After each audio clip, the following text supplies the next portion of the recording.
Diving headfirst can be intimidating, but if you want to avoid a painful belly flop, here are a few simple tips to build your confidence before taking the plunge. Start by jumping into the shallow end feet first, or do a dry run on land to get used to the movement.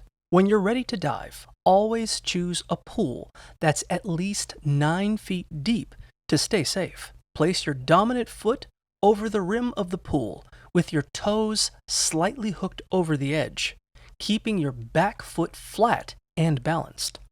Raise your arms straight above your head. Tuck your upper arms against your ears. Lay one palm over the back of the other and tuck your chin to your chest. Swimming experts say that the top of your head should point toward your target at the bottom of the pool. Crouch down close to the edge. Rock forward and push off with your lead foot to glide seamlessly into the water.